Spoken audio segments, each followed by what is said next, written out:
His story is new. His story started about 1898, University of Chicago, Sir Henry Breasted, Sir Flinders Petrie, John David Rockefeller, who started the big lie. And you've been hearing that lie ever since. They had to get an old new history. So they got Cambridge and Dartmouth and all these so-called students, and they got, of course, England is always known to be homes for the Dracons, the blue bloods, and that's what they are. Their blood is much different from yours. So they started all this false teaching. And they were so lying about it that they had to get scholars to be trained in lies. Because if they told the truth, his story would not exist. That's why the word mystery came about. That's my story. History came about. That's his story. And never the twain will meet. Because one is truthful and one is a bunch of lies who they train college professors to lie about. Even though when they started out they knew it was a lie, now they don't even know that they're teaching lies. They're just as bad as I was. But notice, I said was.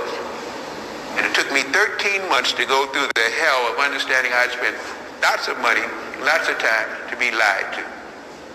You think you've gone through some changes. I have gone through so many. I call this my fourth estate. This is my fourth generation in one lifetime. I was a college professor.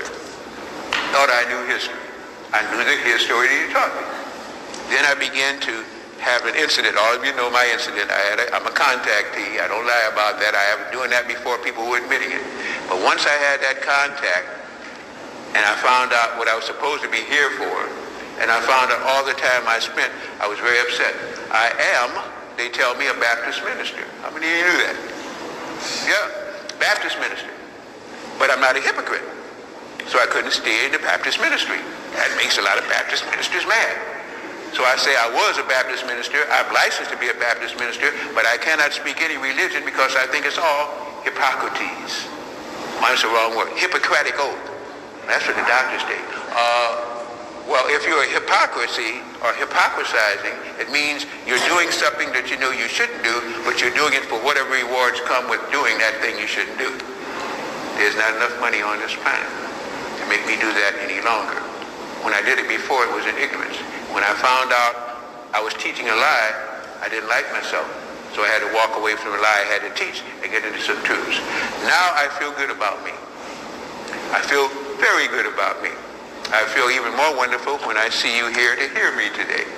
And as you know me, we're not going to go to hear me, you're going to get into it too. Because I'm never going to walk away from questions and answers. I love it. Most people hate it. I love it. I thrive on it.